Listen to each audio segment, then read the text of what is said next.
Halo semua, salam sejahtera Malaysia. Selamat datang ke channel Vels Lifestyle. Kembali lagi bersama di dalam channel ini dengan satu lagi topik panas yang sangat menarik, sangat mengejutkan. Saudara-saudara, dalam satu artikel dari Sinar Harian, mengesahkan ada seorang pemimpin terkenal, saya boleh katakan pemimpin terkenal, di mana pemimpin ini ataupun lelaki yang bergelar Datuk didakwa tipu tawaran proyek kerajaan RM 8 juta.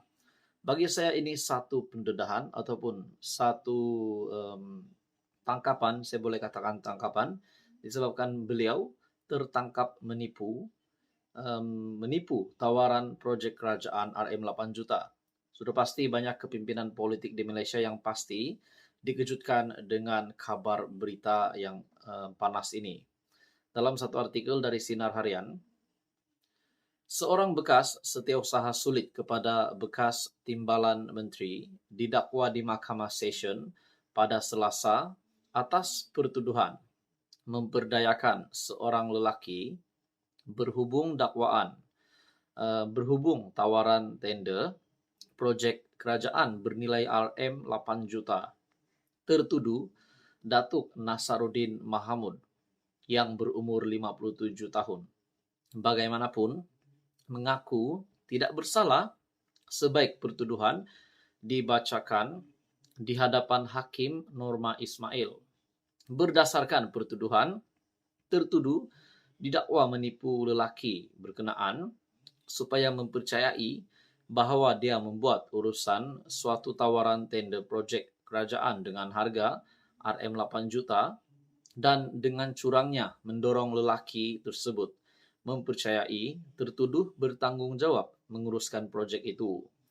Lelaki berkenaan memindahkan wang berjumlah RM382,000 ke dalam akaun milik tertuduh dan serahan wang tunai sebanyak RM67,000 yang mana dia tidak berbuat demikian sekiranya tidak diperdayakan oleh tertuduh. Perbuatan itu didakwa dilakukan di sebuah pejabat Mukim Tampin Tengah antara 6 hingga 18 Oktober 2022. Berikutan itu, tertuduh didakwa melakukan suatu kesalahan di bawah Seksyen 420 Kanun Keseksaan yang memperuntukkan penjara tidak kurang 1 tahun dan tidak lebih dari 10 tahun dengan sebatan dan boleh juga dikenakan denda jika sabit kesalahan. Pendakwaan dikendalikan oleh Timbalan Pendakwa Raya Muhammad Amirul Nur Hashimi, manakala tertuduh diwakili Peguam Datuk Edin Shazli Syed secara pro bono dan Syed Amirul Syed Edros.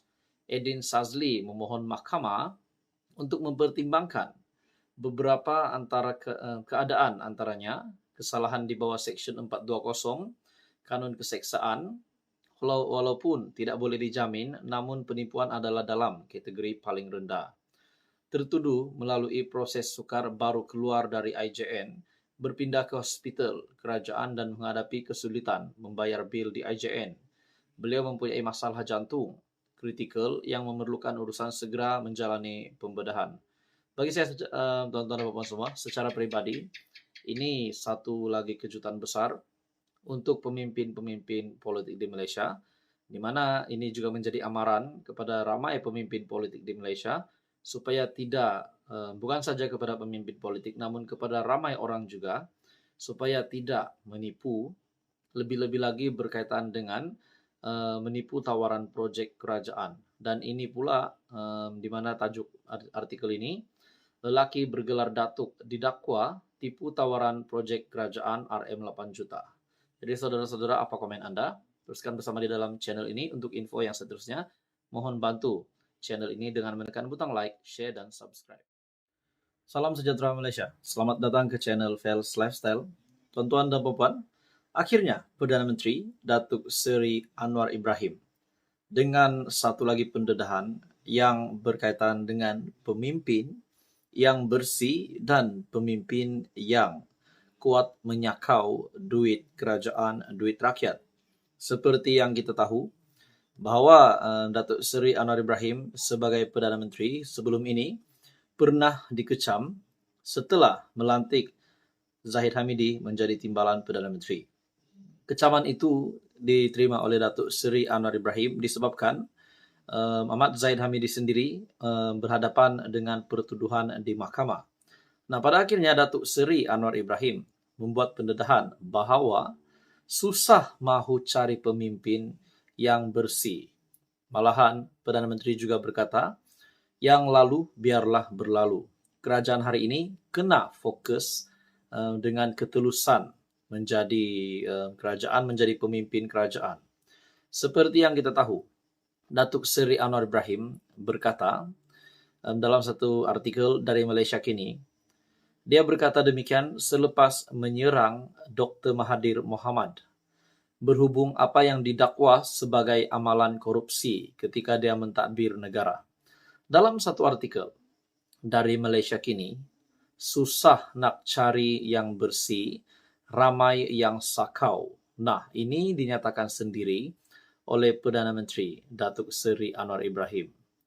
Perdana Menteri dalam satu artikel dilihat mengakui kritikan bahawa ada anggota kabinetnya yang tidak bersih daripada amalan korupsi.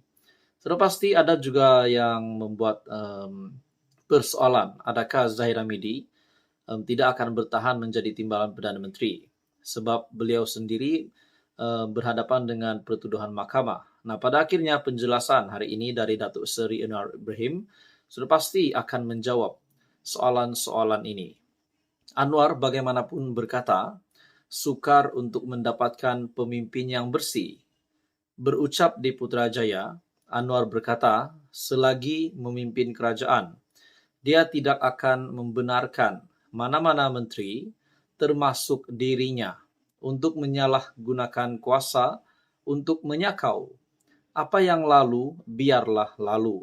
Kita boleh cakap pasal sejarah. Ramai yang terpalit dengan korupsi, tok sah cakaplah. Kalau saya nak tengok dalam rekod, menyakau, nak cari yang bersih cukup susah. Yang cakap bersih ramai, tapi yang menyakau cukup ramai katanya lagi. Dia berkata demikian, selepas menyerang Dr. Mahathir Mohamad berhubung apa yang didakwa sebagai amalan korupsi ketika dia mentadbir negara. Ketika baru menjadi Perdana Menteri, Anwar menerima kritikan. Selepas melantik Presiden UMNO, Ahmad Zahid Hamidi sebagai Timbalan Perdana Menteri. Zahid sedang berdepan perbicaraan atas tuduhan rasuah serta turut dikaitkan dengan skandal kapal tempur pesisir ataupun LCS. Anwar pernah menjelaskan bahawa Zahid patuh dengan dasar pentadbirannya berhubung ketulusan dan amalan tender terbuka. Mungkin juga ada persoalan yang timbul. Adakah kalau Datuk Seri Anwar Ibrahim mahu mencari pemimpin yang cukup bersih, adakah akan dirombak kabinet dan mencari pemimpin yang bebas dari rasuah, bebas dari pertuduhan? Namun pada akhirnya Datuk Seri Anwar Ibrahim yang telah memimpin kerajaan hari ini, walaupun ada menteri ataupun ada pemimpin di kalangan kerajaan yang berhadapan dengan kes mahkamah, tetapi menurut Anwar, apa yang lalu biarlah lalu. Ramai yang terpalit dengan korupsi.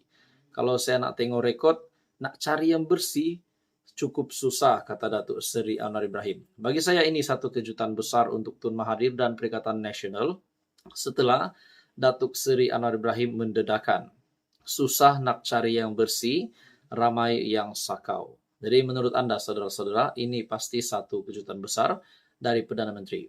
Teruskan bersama di dalam channel ini. Untuk info yang seterusnya, mohon bantu channel ini dengan menekan butang like. Anda juga boleh share video ini dan tekan butang subscribe.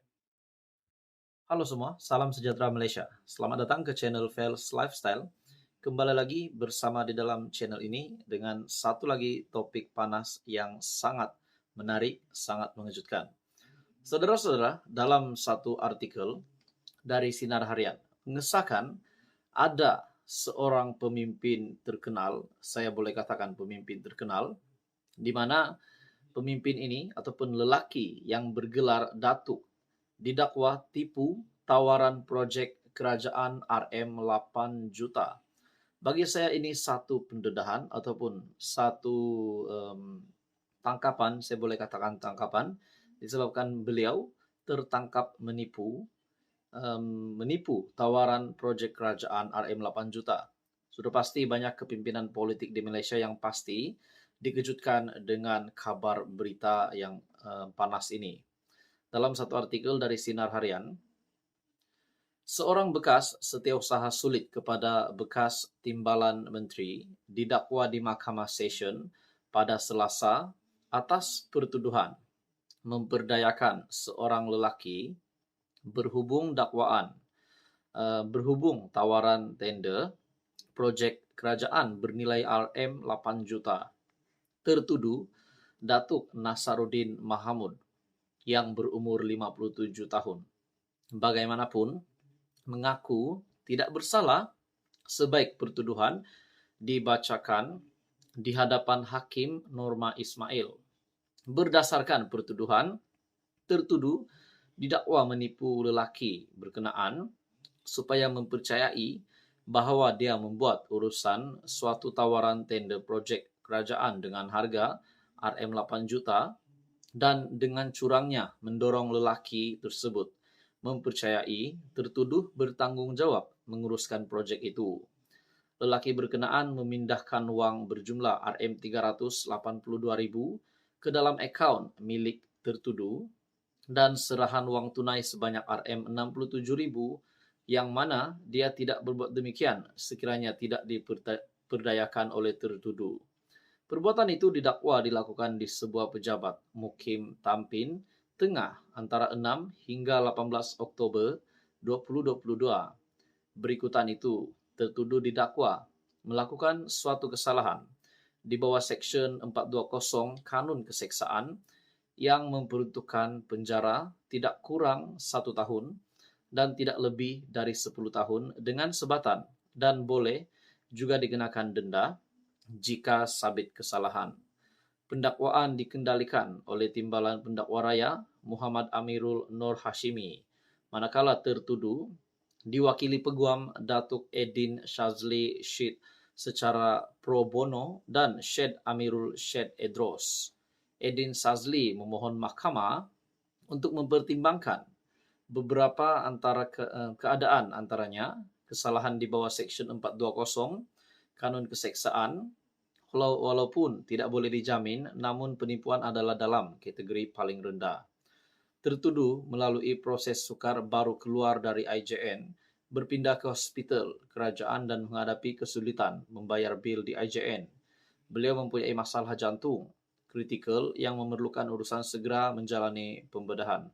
Bagi saya, tuan-tuan dan puan semua, secara pribadi, ini satu lagi kejutan besar untuk pemimpin-pemimpin politik di Malaysia, di mana ini juga menjadi amaran kepada ramai pemimpin politik di Malaysia supaya tidak, bukan saja kepada pemimpin politik, namun kepada ramai orang juga, supaya tidak menipu, lebih-lebih lagi berkaitan dengan menipu tawaran projek kerajaan. Dan ini pula di mana tajuk artikel ini, lelaki bergelar Datuk didakwa tipu tawaran projek kerajaan RM 8 juta.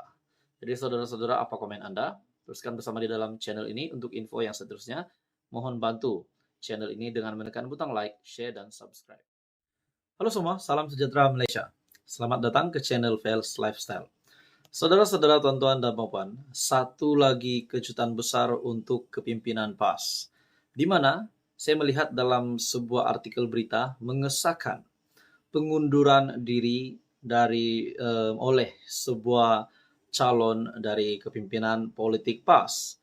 Dalam satu artikel dari biharian.com, Adun PAS minta digugurkan bertanding pada pilihan raya negeri. Nah, saudara-saudara, persoalan yang timbul adalah kenapa beliau minta digugurkan dan siapakah Adun PAS ini yang minta digugurkan untuk bertanding pada pilihan raya negeri. Mungkin ada juga spekulasi menyatakan bahwa adakah beliau tidak mahu bertanding ataupun adakah kepimpinan politik yang lain yang juga menghantar calon bakal menang di kerusi yang bakal dipertandingkan. Jadi saudara-saudara, ini bagi saya kejutan baru lagi untuk kepimpinan PAS dan Perikatan Nasional. Sebab bayangkan kalau adun PAS itu yang sepatutnya bertanding di kawasan, di kursi tersebut, tiba-tiba dimenangi oleh kepimpinan politik lawan, adakah ini menjadi satu impak besar kepada kemenangan yang diidam-idamkan oleh kepimpinan PAS, khususnya Perikatan Nasional juga bagi pilihan raya negeri 6 negeri yang bakal dilaksanakan tidak lama lagi. Nah, saudara-saudara, adun PAS minta digugurkan bertanding pada PRN. Berita sepenuhnya, PAS negeri mengakui ada antara wakil rakyatnya minta digugurkan daripada dicalonkan untuk bertanding pada PRN akan datang. Naib Presiden PAS sendiri menyatakan dalam artikel ini, Datuk Seri Dr. Ahmad Samsuri Mokhtar berkata, wakil rakyat berkenaan menghantar surat kepada kepimpinan tertinggi parti minta namanya digugurkan. Bagaimanapun, katanya, pimpinan tertinggi parti belum membuat keputusan sama ada memenuhi permintaan atau sebaliknya. Mereka memberi alasan minta digugurkan daripada bertanding untuk memberi peluang kepada muka baru. Tindakan beberapa wakil rakyat menghantar surat meminta namanya digugurkan dan memberi ruang kepada muka baru adalah pendirian unik. Katanya kepada media, selepas merasmikan pembinaan Loji Rawatan Air LRA Bukit Berapit hari ini. Nah, saudara-saudara, bermakna bukan satu orang saja calon yang adun ataupun wakil dari kepimpinan PAS yang menarik diri supaya tidak dicalonkan. Dalam artikel ini menyatakan tindakan beberapa wakil rakyat menghantar surat meminta namanya digugurkan. Adakah dengan ini mungkin lebih daripada 1, 2, ataupun mungkin lebih 10 orang? Nah, itu menjadi persoalan. Sebab tidak dinyatakan jumlahnya. Yang turut hadir adalah Setiausaha Kerajaan Negeri Tengku Seri Bijaya Raja, Datuk Seri Tengku Farouk Husin, Tengku Abdul Ajalil, Exco Infrastruktur, Kemudahan Awam, Utiliti dan Teknologi Hijau, Dr. Mamad Putih, serta Ketua Pegawai Eksekutif Syarikat Air Terengganu Sendirian Berhad Abdul Karim Endut. Pada pilihan raya umum ke-14, PAS menguasai 22 daripada kerusi Dewan Undangan Negeri, manakala 10 lagi kerusi dimenangi Barisan Nasional. Kerusi dimenangi BN adalah Dun Kijal, Bukit Besi Telemong, Seberang Takir, Batu Rakit, Langkap, Permaisuri, Jerti, Kuala Busut, dan Hulu Besut. Selain Terengganu, 5 negeri yaitu Selangor, Negeri Sembilan, Pulau Pinang, Kedah, dan Kelantan akan mengadakan pilihan raya negeri.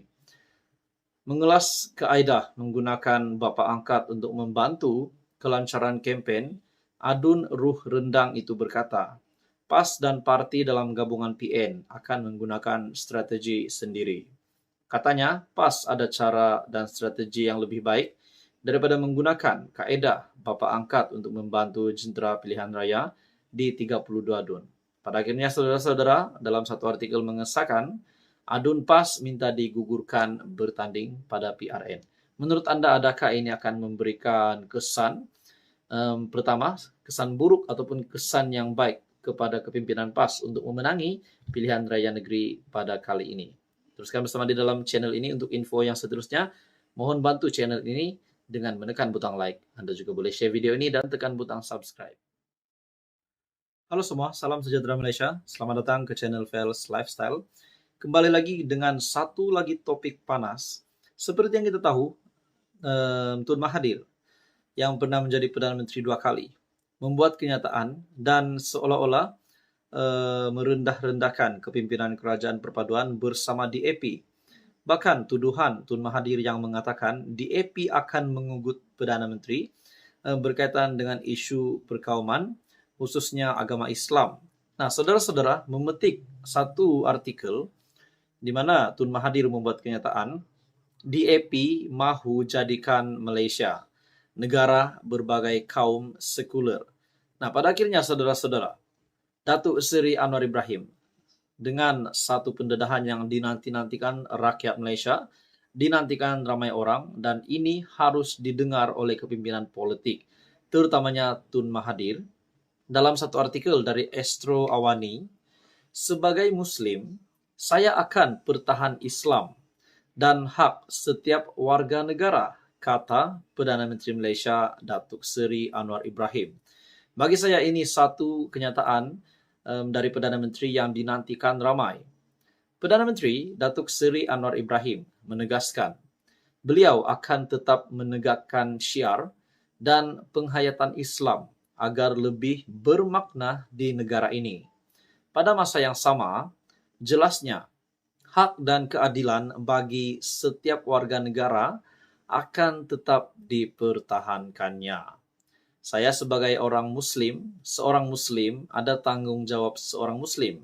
Saya juga tahu pemimpin di negara Malaysia dengan warga negara, dengan hak mereka, saya akan pertahankan hak.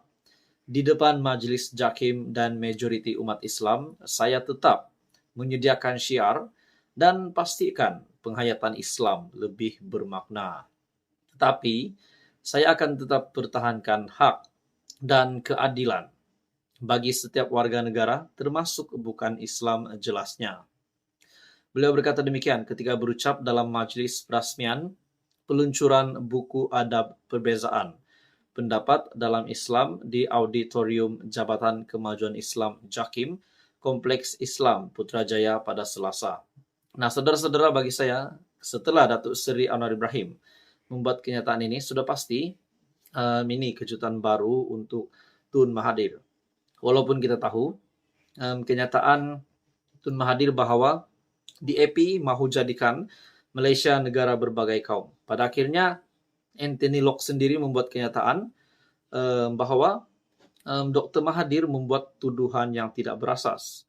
Bahkan, dalam satu artikel juga pernah menyatakan bahwa Dr. Mahathir lupa beliau pernah disokong 42 ahli parlimen DAP, kata Locke. Di mana DAP menyangkal kenyataan Tun Dr. Mahathir Mohamad bahwa Datuk Seri Anwar Ibrahim terpaksa mengikut manifesto DAP disebabkan pengaruh parti itu pada kerajaan perpaduan. Ia termasuk dakwaan akan mengugut Perdana Menteri untuk mengubah kedudukan Islam sebagai agama rasmi dengan tanpa agama rasmi dalam perlembagaan persekutuan. Menyifatkan dakwaan itu satu tindakan sangat tidak bertanggung jawab dan melulu tanpa asas terhadap parti itu, Lok Siu Fuk berkata, semua ahli parlimen DAP akan mempertahankan semua perkara asas dalam perlembagaan persekutuan, termasuk menghormati kedudukan Islam sebagai agama persekutuan. Dalam artikel lain dari Malaysia Gazette, saya berasa amat kecewa dengan dakwaan Tun. Kononnya DAP akan mengugut Perdana Menteri. Apakah beliau sudah lupa bahwa semasa menjadi Perdana Menteri dari Mei 2018 sehingga Februari 2020, beliau didukung oleh 42 ahli parlimen DAP. Nah, bermakna dan Tun Mahathir kena jawab soalan dari DAP ini. Bahwa adakah Tun Mahathir sudah lupa bahwa beliau pernah disokong oleh 42 ahli parlimen DAP.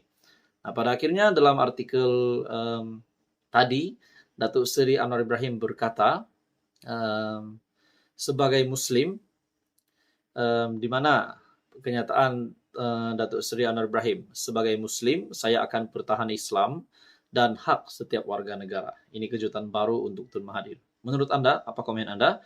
Teruskan bersama dia dalam channel ini untuk info yang seterusnya. Jangan lupa bantu channel ini dengan menekan butang like, share, dan subscribe.